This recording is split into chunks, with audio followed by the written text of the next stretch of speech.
Basically, it's saying that the background radiation of our universe, like the temperature of our universe, the background radiation of our universe is the result of the black hole universe we're in absorbing, Planck photons or what's called, virtual particles on the outside, right? So this Hawking radiation is the concept that when particles are being produced in the vacuum, that are called virtual particles, not because they don't exist, just because they exist for a very short amount of time. When they're produced, one. Hello, everybody. That was Nassim Harriman, and he just described what I've been saying for 2 years now. I think I went on L&M radio show 2 years ago, maybe a year and a half or so ago. But anybody who's been following my channel or been on the journey with me knows that the Anu has been my avatar for YouTube, or my icon for YouTube, for a long time. And when I changed it, it was because I had the revelation of what the light is and yada, yada, yada. Okay, I've been saying that we are the fallen angels of the Bible.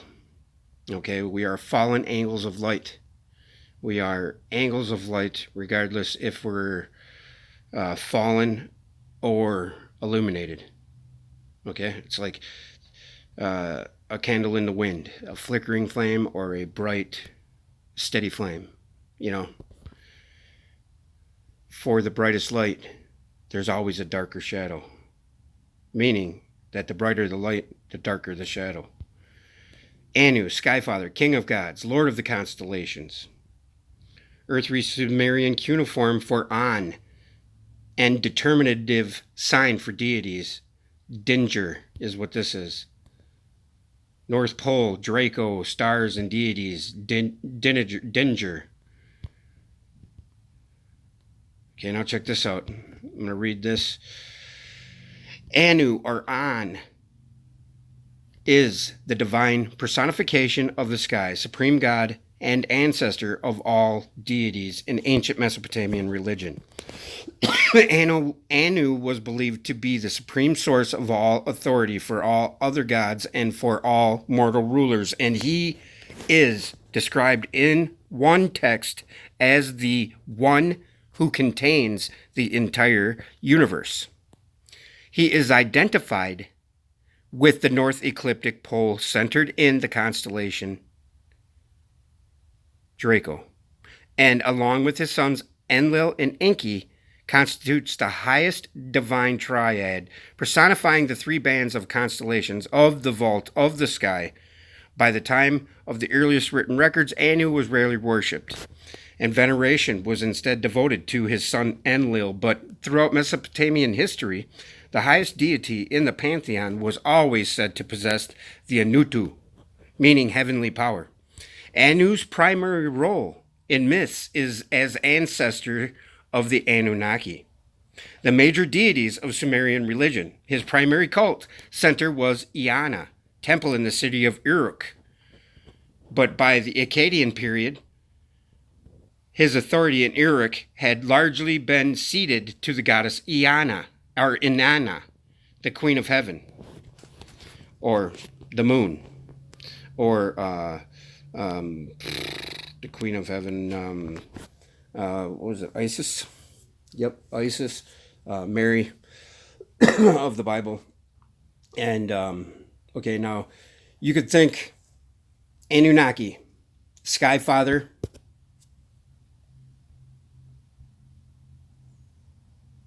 on Earth. Okay, now,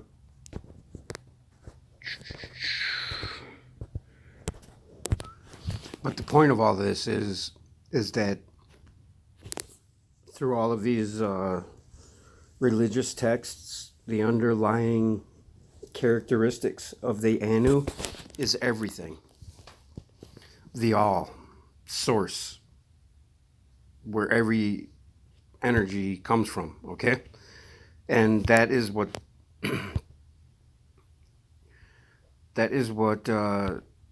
Nassim Harriman was talking about. This article is about Mesopotamian deities. For the role playing game character, see Demon, the Fallen. The Anunnaki, also transcribed as Anunnaki, Anuna, Anunnaki, and other variations, are a group of deities that appear in the mythological traditions of the ancient Sumerians, Akkadians, Assyrians, Babylonians. Descriptions of how many Anunnaki there were and what role they fulfilled are inconsistent and often contradictory. In the earliest Sumerian writings about them, which come from the post-Akkadian period, the Anunnaki are the most powerful deities in the pantheon, descendants of An and Ki, the god of heavens and the goddess of earth. And their primary function is to decree the fates of humanity. And I say that Anunnaki means Sky Father on earth. And that's exactly what it just said right there. Inanna's descent into the underworld, the Anunnaki are portrayed as 7 judges who sit before the throne of Ereshkigal in the underworld. Later Akkadian texts, such as the Epic of Gilgamesh, follow this portrayal. During the Old Babylonian period, the Anunnaki were believed to be the chthonic deities of the underworld, while the gods of the heavens were known as Gigi. The ancient Hittites identified the Anunnaki as the oldest generation of gods, who had been overthrown and banished to the underworld by younger gods. The Anunnaki have featured prominently in works of modern pseudo-history, such as the books of Zecharia Sitchin and conspiracy theories, and such as those of David Icke. You know, the David Icke stuff is nonsense. And half of what Sitchin said is just misunderstood Bibble Babble, you know, that he was selling in his books. Etymology. The name Anunnaki is derived from An, the Sumerian god of the sky. The name is variously written Anuna, Anunnaki, meaning princely offspring or offspring of An. So we are offspring of Sky Father on earth. And we become Sky Fathers on earth when we see the light of the An. The Anunnaki were believed to be the offspring of An and his consort, Earth Goddess. You know, and everybody wants to take personification and keep it personal as they're talking about people.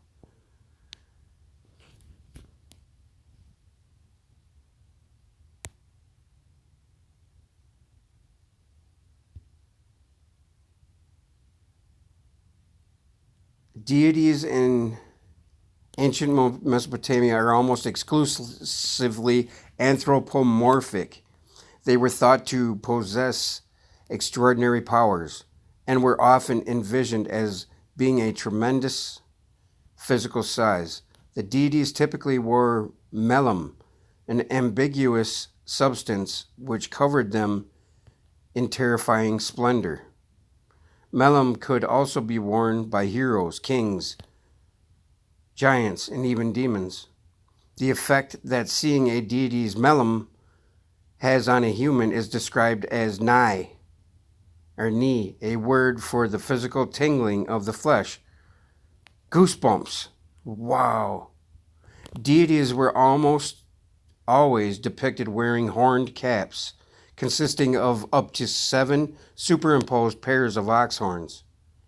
They were also sometimes depicted wearing clothes with elaborate decorative gold and silver ornaments sewn into them. The ancient Mesopotamians believed that their deities lived in heaven, but that a god statue was a physical embodiment of a god himself. As such, cult statues were given constant care and attention, and a set of priests were assigned to tend to them. Okay, we'll stop there with the... Wow.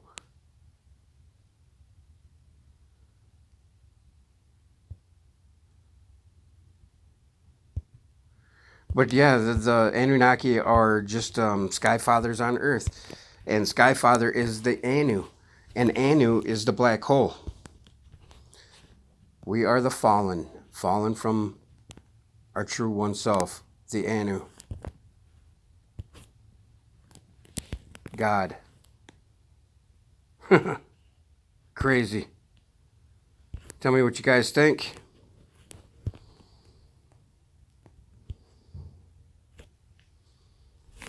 Oh, I gotta look at this. See. I don't know. Tell me what you guys think.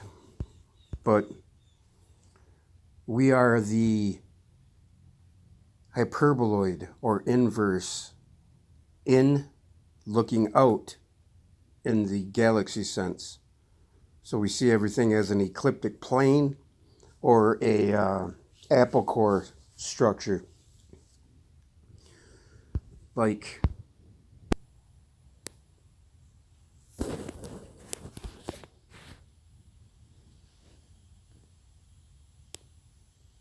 there's the Anu.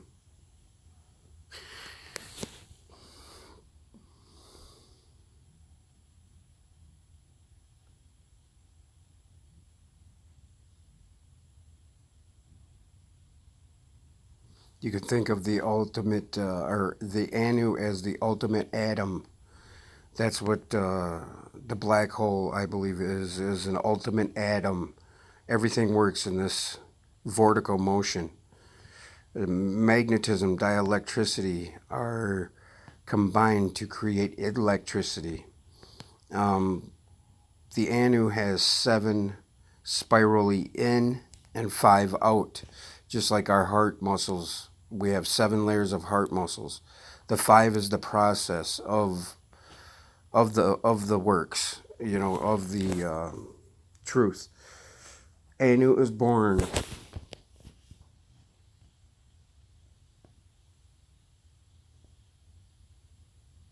Or is the bearer to all. There's the Anu. I mean, the Anu is everything. This is out of a paper, Machine Elf Talk, Annie Besant and Dr. Ledbetter. Information description equals the law, periodic law after Crookes. The number affixed to an element is the number of Anu, the ultimate physical particles of which matter is constituted, which compose the element. Isotopes are not given. Elements are not yet discovered.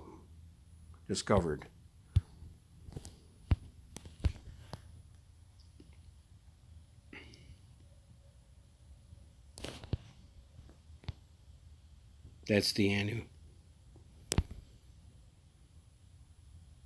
Tell me what you guys think. Love, peace, chicken, grease. Peace out, y'all.